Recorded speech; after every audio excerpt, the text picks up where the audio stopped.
വിജയേട്ടാ നമസ്കാരം. നമസ്കാരം. വിജയേട്ടാ, Iran America യുദ്ധം ട്രംപ് പറഞ്ഞ സമയം ഇന്ന് രാത്രി 8 മണിയാണ്. 8 മണിക്കകം ഈ യുദ്ധം ഒരു വഴിക്കാക്കും എന്നാണ് ട്രംപ് പറഞ്ഞിരിക്കുന്നത്. വലിയ രീതിയിലുള്ള ആക്രമണം ഇപ്പോൾ ഇറാന് നേരെ അമേരിക്ക അഴിച്ചുവിടുന്നുണ്ട് എന്നുള്ളതാണ്. അതിനെക്കാട്ടിൽ വലിയ ആക്രമണം ഇപ്പോൾ ഗൾഫ് രാജ്യങ്ങൾക്ക് നേരെ ഇറാൻ അഴിച്ചുവിടുന്നു എന്നുള്ളതാണ് മറ്റൊരു പ്രധാനപ്പെട്ട കാര്യം. ഈ ഇറാന്റെ വൈദ്യുതി നിലയങ്ങൾ തകർക്കും എന്നുള്ളതാണ് ട്രംപിന്റെ അടുത്ത പ്രഖ്യാപനം എന്ന് പറയുന്നത്. ഏത് നിമിഷവും അത് സംഭവിക്കാം. രണ്ടാമത്തെ കാര്യം, ഇറാന്റെ സിനഗോഗുകൾ തകർത്തു എന്ന് ഇറാൻ ഇപ്പോൾ അവകാശപ്പെടുന്നു. അത് വലിയ പ്രത്യാഘാതം ഉണ്ടാക്കി എന്ന് ഇറാൻ പറയുന്നു. പോരാത്തതിന് ഇസ്രായേലിന്റെ ആക്രമണത്തിൽ വാതക പാടങ്ങൾ വലിയ രീതിയിൽ തകർന്നുപോയി എന്ന് ഇറാൻ പറയുന്നു എന്നുള്ള റിപ്പോർട്ടുകളും ഇപ്പോൾ പുറത്തു വരുന്നുണ്ട്. അതിനിടയിൽ ഹോർമൂസ് കടലിടുക്ക് ഏത് രീതിയിലും പിടിച്ചെടുക്കാനുള്ള ശ്രമം ട്രംപ് നടത്തുന്നു എന്നുള്ള റിപ്പോർട്ടുകൾ വരുന്നുണ്ട്. അതിന്റെ പ്രധാനപ്പെട്ട കാരണം ചൈന ഇറാനുമായി ചേർന്ന് ഹോർമൂസ് കടലിടുക്ക് നിയന്ത്രിക്കാനുള്ള ഒരു നീക്കം നടത്തുന്നുണ്ട് എന്ന് അമേരിക്കയ്ക്ക് ഒരു റിപ്പോർട്ട് കിട്ടിയിട്ടുണ്ട്. അതുകൊണ്ടാണ് ഏത് വിധേനയും ഹോർമൂസ് കടലിടുക്ക് പിടിച്ചെടുക്കണം എന്ന് പറഞ്ഞ് ട്രംപ് എത്തിയിരിക്കുന്നത്. അത് വെറുതെ പിടിച്ചെടുക്കുക എന്നുള്ളതല്ല, ഹോർമൂസ് കടലിടുക്കിൽ ടോൾ ഏർപ്പെടുത്തണം എന്നാണ് ട്രംപ് നിലവിൽ പറഞ്ഞിരിക്കുന്നത്. എന്തായാലും സംഘർഷം ഉച്ചസ്ഥായിലാണ്. ആക്രമണാത്മക നിലപാടാണ് ട്രംപ് സ്വീകരിക്കുന്നത്. നിശ്ചിത സമയത്തിനുള്ളിൽ എന്റെ നിബന്ധനകൾ പാലിക്കണമെന്ന് അമേരിക്കൻ പ്രസിഡന്റ് ഡൊണാൾഡ് ട്രംപ് പറഞ്ഞിട്ടുണ്ട്. ഇറാനിലെ എല്ലാ വൈദ്യുത നിലയങ്ങളും പാലങ്ങളും ഒറ്റ രാത്രി കൊണ്ട് ഞാൻ നശിപ്പിക്കാൻ പോവുകയാണെന്ന് ട്രംപ് മുന്നറിയിപ്പ് നൽകി. ഒരു സാഹചര്യത്തിലും ഇത്തവണ ഒരു പിന്മാറ്റത്തിനുള്ള നീക്കം ഞാൻ നടത്തില്ല എന്നും ട്രംപ് പറയുന്നുണ്ട്. ട്രംപിന്റെ ഭീഷണിക്ക് മറുപടിയും ഇറാൻ കൊടുത്തിട്ടുണ്ട്. പ്രതീകാത്മക പ്രതിഷേധത്തിനും സുരക്ഷയ്ക്കുമായി ഇറാൻ ഒരു സവിശേഷ പ്രചരണം ആരംഭിച്ചിട്ടുണ്ട്. അതായത് ഈ ഒരു ട്രംപിന്റെ ഈ ഒരു പ്രസ്താവന, ഈ ഒരു ആക്രമണത്തിന് ലോക ശ്രദ്ധ കിട്ടാനായിട്ട് ഇറാനിലെ സാംസ്കാരിക നായകരെയും, അങ്ങനെയെങ്കിലും അവരെ കൊണ്ടൊരു ഉപകാരം ഉണ്ടാവട്ടെ എന്ന് വിചാരിച്ചിട്ടായിരിക്കും ഇവിടെയുണ്ട് പറയണം. പിന്നെ ഈ കായിക താരങ്ങളെയും, പിന്നെ അല്ലാതെ ഈ ഇറാനിൽ മറ്റ് പ്രവർത്തനങ്ങൾ നടത്തുന്ന വളരെ ഫേമസ് ആയിട്ടുള്ള ആൾക്കാരെ എല്ലാം ഇറാൻ വൈദ്യുത നിലയങ്ങൾക്ക് ചുറ്റും ഒരു മനുഷ്യ ചങ്ങലയായി തീർത്തുകൊണ്ട് അവിടെ പോയി നിൽക്കാനായിട്ട് ഒരു ആഹ്വാനം നടത്തിയിട്ടുണ്ട് എന്നുള്ളതാണ് പ്രധാനപ്പെട്ട കാര്യം. ബ്രൈറ്റ് ഫ്യൂച്ചർ എന്നാണ് ആ പരിപാടിക്ക് അവർ പേരിട്ടിരിക്കുന്നത് എന്നുള്ളതാണ്. എന്തായാലും ലോകം ഉറ്റുനോക്കുകയാണ്. പ്രക്ഷുബ്ധത വർദ്ധിക്കും എന്നുള്ള കാര്യത്തിൽ യാതൊരുവിധ സംശയവുമില്ല.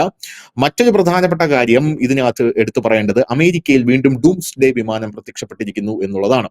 ഈ ഡൂംസ്ഡേ വിമാനത്തെ കുറിച്ച് നമ്മൾ നേരത്തെയും കേട്ടിട്ടുണ്ട്.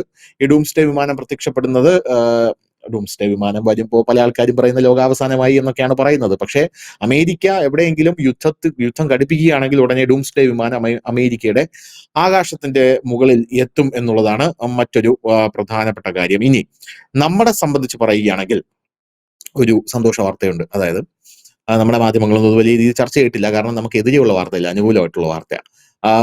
ഇന്ത്യ ഈ യുദ്ധത്തിൽ വലിയ ഇടപെടൽ നടത്തുന്നു എന്ന് പറഞ്ഞ് ഇന്ത്യക്ക് നന്ദി പറഞ്ഞിരിക്കുകയാണ് ഇറാൻ. ഇവിടെയുള്ള സുഡാപ്പി സുഹൃത്തുക്കൾ ഇതെങ്ങനെ സഹിക്കുമെന്നുള്ളതാണ് ഞാൻ ആലോചിക്കുന്ന ഒരു കാര്യം എന്ന് പറയുന്നത്. കാരണം ഇന്ത്യയെ ഇറാന്റെ പേരും പറഞ്ഞ് എപ്പോഴൊക്കെ തെറി പറയാൻ സാധിക്കുമോ അപ്പോഴെല്ലാം തെറി പറഞ്ഞുകൊണ്ടിരിക്കുന്ന ഒരു ടീമാണ് ഇവിടെ ഉള്ളത് എന്ന് നമുക്കറിയാം. പ്രത്യേകിച്ച് തിരഞ്ഞെടുപ്പിന്റെ സവിശേഷ സാഹചര്യം കൂടെ ഉണ്ടായപ്പോൾ തെറി പറച്ചിലിന്റെ ആക്കം കൂടും. അത് ഒന്ന്. രണ്ടാമത്തെ കാര്യം, ഇന്ത്യ യുദ്ധം നിർത്താനായി ഇന്ത്യയെ കൊണ്ട് ചെയ്യാൻ കഴിയുന്ന എല്ലാ കാര്യങ്ങളും ഇന്ത്യ ചെയ്യുന്നു എന്നാണ് ഇറാൻ പറഞ്ഞിരിക്കുന്നത്. ഒരു 2 വരി സ്ക്രോളിൽ ഒതുക്കി മാധ്യമങ്ങൾ അത് വലിയ ചർച്ചയൊന്നും ആയിട്ടില്ല എന്നുള്ളതാണ് മറ്റൊരു പ്രധാനപ്പെട്ട കാര്യം. അപ്പൊ ഇന്ന് 8 മണിക്ക് മുമ്പ് എന്ത് സംഭവിക്കും എന്നുള്ളതാണ് പ്രധാനപ്പെട്ട കാര്യം എന്ന് പറയുന്നത്. ഇപ്പോ ഇറാൻ പറയുന്ന വേറൊരു കാര്യം എന്ന് പറഞ്ഞു കഴിഞ്ഞാൽ, നമ്മുടെ ഈ അമേരിക്ക അവരുടെ സൈനികരെ അവിടെ നിന്ന് രക്ഷിച്ചിട്ടുണ്ട് എന്നുള്ള ഒരു റിപ്പോർട്ട് പുറത്തു വന്നല്ലോ. പക്ഷെ അത് ഭയങ്കര രസകരമാണ് കേട്ടോ. ഞാൻ അതിന്റെ റിപ്പോർട്ടുകളൊക്കെ വായിച്ചപ്പോൾ എനിക്ക് മനസ്സിലായ ഒരു കാര്യം എന്ന് പറഞ്ഞു കഴിഞ്ഞാൽ, ഈ യുറേനിയം അവിടെ നിന്ന് എങ്ങനെയെങ്കിലും കടത്തണം അമേരിക്കയ്ക്ക് ഇനി എന്തെങ്കിലും ചെയ്യണം. കാരണം ഇനി യുറേനിയം എങ്കിലും നമ്മൾ തട്ടിയെടുത്തു, ഇനി യുദ്ധം നിർത്താം എന്നെങ്കിലും ട്രംപിന് പറയാമല്ലോ. പക്ഷെ യുറേനിയം എവിടെയാണ് ഇരിക്കുന്നത് അവർക്ക് അറിഞ്ഞൂടാ. ഈ യുറേനിയം പിടിക്കാൻ പോയി കഴിഞ്ഞാൽ ഈ യുറേനിയം ഇരിക്കുന്ന ആ ഒരു അത് വളരെ സംരക്ഷിത കവചത്തിനകത്താണ് ഇരിക്കുന്നത്. ആ കവചത്തിന് എന്തെങ്കിലും കേടുപാടുകൾ ഇറാൻ വരുത്തി കഴിഞ്ഞാൽ അമേരിക്കയിലെ സൈനികർ മൊത്തം നശിക്കും. വളരെ വലിയ കാഷ്വാലിറ്റി ഉണ്ടാവും. അപ്പൊ ഈ യുറേനിയം കടത്തിക്കൊണ്ടു പോകാൻ ആളെ ഇറക്കിയായിരുന്നു അമേരിക്ക അതിനകത്ത്. അത് ആരും അറിയാതെയാണ് അമേരിക്ക അതിനകത്ത് ഇറക്കിയത് ആളെ. ഈ അമേരിക്ക അങ്ങനെ ആളെ ഇറക്കിയിട്ട് ഇത് കണ്ടുപിടിക്കാന്മാർക്ക് പറ്റിയില്ല. എന്നിട്ട് ഈ ഇറക്കിയവന്മാരെ തിരിച്ചു പൊക്കി അമേരിക്ക. തിരിച്ചെടുത്തിട്ട് അവന്മാരൊരു തള്ളി. അതായത് ഞങ്ങളുടെ ഈ സൈനികരെ ഇറാൻ പിടിച്ചു വെച്ചിരിക്കുകയായിരുന്നു, അവരെല്ലാം ഞങ്ങളെ രക്ഷിച്ചു എന്ന് അമേരിക്ക ഭയങ്കര ഒരു തള്ളിയിട്ടുണ്ടായിരുന്നു. ഈ അമേരിക്കയ്ക്ക് യഥാർത്ഥത്തിൽ ഇറാനിൽ സൈനികരെ കൊണ്ടിറക്കാനായിട്ട് സാധിക്കില്ല. അങ്ങനെ ഇറങ്ങിക്കഴിഞ്ഞാൽ അമേരിക്കയിലേക്ക് ശവപ്പെട്ടികൾ ഒഴുകും. കാരണം ഇറാൻ അവന്മാരെ മൊത്തത്തിൽ ഇടിച്ചുറക്കി ശവപ്പെട്ടിയിലാക്കി തിരിച്ചു കൊടുത്തയക്കുമെന്ന് അമേരിക്കയ്ക്ക് കൃത്യമായിട്ട് അറിയാം. എന്തായിരുന്നാലും അതും പാളിപ്പോയ സാഹചര്യത്തിലാണ് ട്രംപ് ഇപ്പോൾ നാണം കെട്ട് 8 മണിയാണ് നിങ്ങളുടെ ഡെഡ് ലൈൻ, ഈ 8 മണിക്ക് മുമ്പ് നിങ്ങൾ എന്റെ വ്യവസ്ഥകളൊക്കെ അംഗീകരിച്ചോ, ഇല്ലെങ്കിൽ എല്ലാം സമ്പൂർണ്ണമായി ഞാൻ തീർക്കുമെന്ന് പറയുന്നത്. ഇന്ന് 8 മണിക്ക് മുമ്പ് എന്ത് സംഭവിക്കും എന്നുള്ളതാണ് എനിക്ക് ചോദിക്കാനുള്ളത്. പ്രേക്ഷകർ ആകാംക്ഷയോടെ കാത്തിരിക്കുന്നത് 8 മണിക്ക് എന്ത് സംഭവിക്കുമെന്നറിയാൻ. ഇതിപ്പം ഇന്നലെ ഈ അമേരിക്കയുടെ ആക്രമണത്തിൽ ഇറാനിൽ അനവധി മസ്ജിദുകൾ തകർന്നിട്ടുണ്ട്. ഇതൊരു വലിയ പ്രതിഷേധത്തിന് ഗൾഫ് മേഖല മാത്രമല്ല ലോകത്തെമ്പാടും കാരണമായിട്ടുണ്ട്. കാരണം ഈ മുസ്ലിംസിനെ സംബന്ധിച്ചല്ല, ഒരു മതത്തിനെ സംബന്ധിച്ച് അവരുടെ ആരാധനാലയങ്ങൾ നശിപ്പിക്കപ്പെടുമ്പോൾ ഉണ്ടാകുന്ന ഒരു വലിയ പ്രതിഷേധമുണ്ട്. അത് രാഷ്ട്രീയത്തിനപ്പുറമാണ് ആ വിശ്വാസത്തിന് നേർക്കുള്ള ഒരു കടന്നാക്രമണം. അത് വലിയ രീതിയിൽ തന്നെ അവിടെ ബാധിച്ചിട്ടുണ്ട്.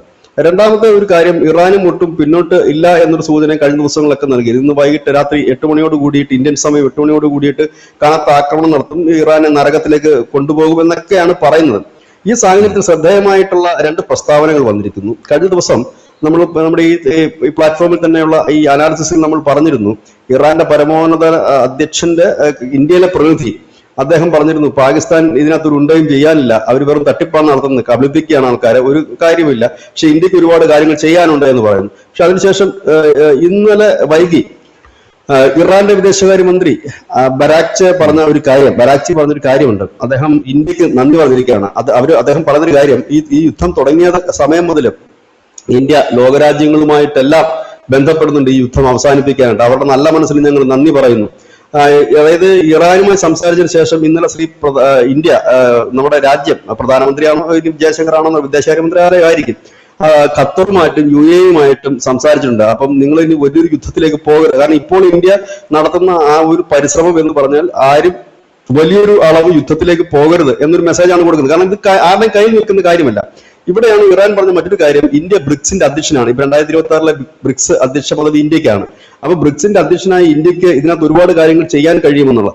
അപ്പോൾ ഇപ്പോൾ മനസ്സിലാക്കാൻ കഴിയുന്നത് ഇന്ത്യയുടെ ഒരു പരിശ്രമ ഫലമായിട്ടാണ് ഈ മാക്രോണും ഉൾപ്പെടെയുള്ള, ആദ്യം മാക്രോണാണ് പ്രധാനമന്ത്രി നരേന്ദ്രമോദിയുമായി സംസാരിച്ചതിന് ശേഷം തൊട്ടു പിന്നാലെയാണ് മാക്രോണിന്റെ ഒരു പ്രസ്താവന വരുന്നത്. മാക്രോൺ പറഞ്ഞത്, ഞങ്ങൾ യുദ്ധത്തിനൊന്നുമില്ല, യുദ്ധം നിങ്ങൾ എത്രയും പെട്ടെന്ന് നിർത്തണം, പ്രത്യേകിച്ച് ഊർജ്ജ പ്ലാന്റുകൾക്ക് നേരെ യുദ്ധം നിർത്തണം. ഇന്ത്യയുടെ സ്റ്റാൻഡും അത് തന്നെയായിരുന്നു, മാക്രോണിന്റെ സ്റ്റാൻഡും അത് തന്നെയാണ്. അപ്പം ഈ അങ്ങനെ ഒരു ചേഞ്ച് അവിടെ കൊണ്ടുവരാൻ കഴിഞ്ഞു. അത് മാത്രമല്ല, ഗൾഫ് രാഷ്ട്രങ്ങളോടെല്ലാം ഇന്ത്യ നിരന്തരം ആവശ്യപ്പെടുന്ന ഒരു കാര്യം, ഇതിനകത്ത് സൗദിയും കുവൈറ്റും ഒക്കെ ഞങ്ങൾ ഇറങ്ങും എന്ന് പറഞ്ഞിരുന്നെങ്കിലും ഇറങ്ങുന്നതിന്റെ ലക്ഷണമൊന്നും ഇതുവരെ കാണുന്നില്ല. ഒരുപക്ഷെ ഇറങ്ങുമ്പോൾ എല്ലാവർക്കും ഇതിനകത്തൊരു ബുദ്ധിമുട്ടല്ലേ, എല്ലാവരും തീരുകയല്ലേ അതോടുകൂടി തന്നെ. അപ്പൊ അതുകൊണ്ടാണ് ഇന്ത്യ കഴിഞ്ഞ ദിവസങ്ങളിൽ, ഇത് ഇന്നലെയും ഇന്നുമായി നടത്തുന്ന നീക്കങ്ങൾ മുഴുവൻ യുദ്ധം അവസാനിപ്പിക്കുക എന്നുള്ളതല്ല, ഇതിന്റെ കാഠിന്യം കുറയ്ക്കുക, ഒരു വലിയ ഒരു ഇതിലേക്ക് പോകരുത് നിങ്ങൾ, തൽക്കാലത്തേക്ക് ഒരു വെടിനിർത്തൽ സാധ്യമാകുമോ എന്നുള്ളതാണ് ഇപ്പോൾ ഇന്ത്യ നോക്കുന്ന ഒരു കാര്യം. ഒരു ഷോർട്ട് ടൈം വെടിനിർത്തൽ കിട്ടുമോ? കാരണം വെടിനിർത്തൽ വന്നു കഴിഞ്ഞാൽ സംഘർഷത്തിന് ഒരു ചെറിയ ഒരു ഗ്യാപ്പ് കിട്ടും. ആ ഗ്യാപ്പിൽ നമുക്ക് ഒന്നിച്ചിരിക്കാൻ പറ്റിയാൽ മുമ്പോട്ട് പോകും. ഇവിടെയാണ് ധനുഷ് പറഞ്ഞ കാര്യം പ്രസക്തമാകുന്നത്. കാരണം എന്ത് ചെയ്യുമെന്ന് ട്രംപിന് ഒരു പിടുത്തവും ഇല്ല. ഇത് എവിടെയെങ്കിലും കെട്ടണ്ടേ?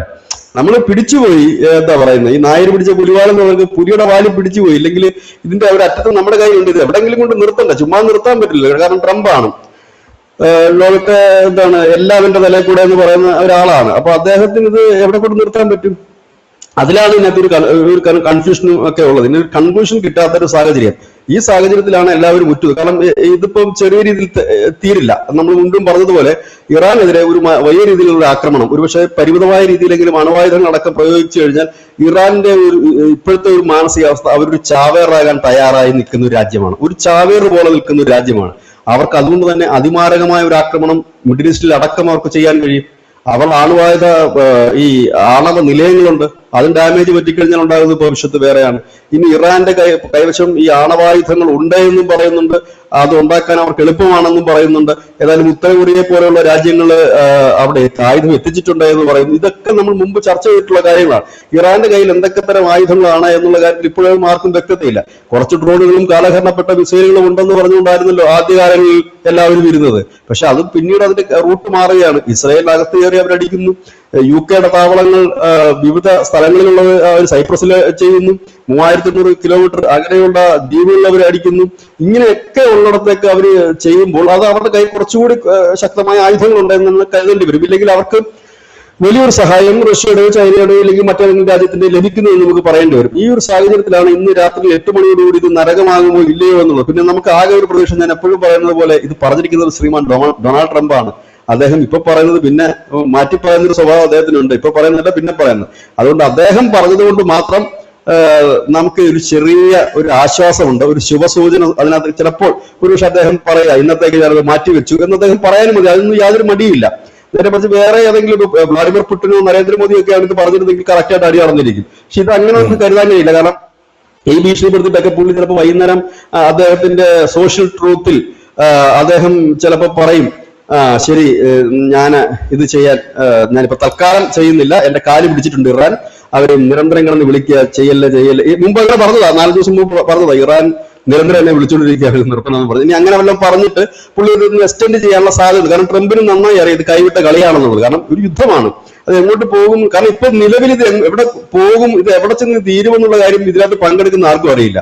പങ്കെടുക്കുന്നവർക്കും അറിയില്ല, മനുഷ്യരെ കണ്ടു നിൽക്കുന്നവർക്കും അറിയില്ല ഇത് എങ്ങോട്ടാണ് ഈ പോകുന്ന സാധനം. കാരണം എന്ത് സാധനത്തിനും ഒരു ലക്ഷ്യമുണ്ടാകണം, ഒരു അടിക്കൊരു ലക്ഷ്യമുണ്ടാകണം. ഇത് ഏത് ലക്ഷ്യത്തിന് വേണ്ടിയിട്ടാണ് അമേരിക്ക അടിക്കുന്നത് അമേരിക്കയ്ക്ക് പിടുത്തമില്ല. ഇറാനെ സംബന്ധിച്ച് നമുക്ക് പറയാം, അവരുടെ പ്രതിരോധമാണ്, അവർക്ക് അവരുടെ ജീവൻ രക്ഷിക്കണം, അതിനുള്ള പണിയാണ് അവർ ചെയ്യുന്നത്. പക്ഷെ മറ്റവരുടെ എന്താണ് ലക്ഷ്യം? ഇത് എവിടെയെങ്കിലും ഒരു എത്തിക്കേണ്ട ഒരു സാധനം. ഒന്നെങ്കിലും ഒരു സ്ഥലം പിടിച്ചെടുക്കാനാകണം, ഇല്ലെങ്കിൽ പിന്നെ എന്താണ് പറയുന്നത്, ഇറാനിലെ ഭരണമാറ്റത്തിന്റെ ആകണം. അതെന്തായാലും നടക്കുന്ന കേസല്ല. സ്ഥലം പിടിച്ചെടുക്കുക എന്ന് പറഞ്ഞാൽ അത്രയും എളുപ്പമുള്ള കാര്യം. പിന്നെന്താണ് ഇവർ ഉദ്ദേശിക്കുന്നത്? അവിടെ സ്ഥാപനങ്ങൾ കുറച്ച് തകർത്ത് കളയാനാണ്. തകർത്ത് കളഞ്ഞു കഴിഞ്ഞാലും അതിന്റെ ഭവിഷ്യത്തും വലുതല്ലേ. അത് ഇങ്ങനെ ഒരുപാട് ചോദ്യങ്ങൾ അവശേഷിപ്പിക്കുകയാണ്. പക്ഷെ ശരിക്കും പറഞ്ഞാൽ ഈ 2025 ജൂണിൽ അവർ ചെയ്തതുപോലെ, അമേരിക്ക ചെയ്തതുപോലെ ഒരു 4-5 ദിവസത്തേക്ക് ഒരു അടി കൊണ്ട് നിർത്തണമായിരുന്നു. എന്തെങ്കിലും നമുക്ക് ഒരു കരാർ വെച്ചു. ഖമേനി, ഇവർക്ക് എനിക്ക് തോന്നുന്നു ഇവർക്ക് തുടക്കത്തിലെ പാളിപ്പോയത് ഖമേനിയുടെ വധമാണ്. ആ ഖമേനിയുടെ വധം ആകെ മൊത്തത്തിൽ ട്രെൻഡ് മാറ്റിക്കളഞ്ഞു.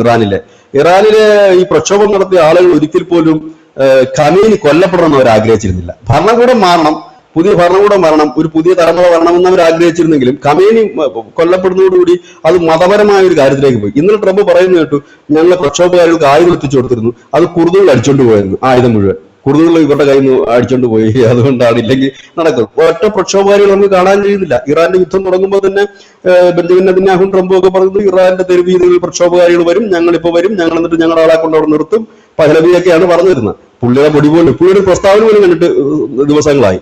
അപ്പം ഇവര് വരും, ഇവിടെ ഇദ്ദേഹത്തെ പ്രസിഡന്റ് ആക്കാം, പിന്നെ ഇടയ്ക്ക് പറയുന്നത് പെഷസ്കിയാനെ ആക്കുമെന്ന് പറയുന്നത്. ഇങ്ങനെയൊക്കെ പറയുന്നുണ്ടെങ്കിൽ പോലും അവിടെ ഒരു ചലനവും ഒരു ഇല പോലും ചലിക്കുന്നില്ല എന്നുള്ളത് മറ്റൊരു വസ്തുത.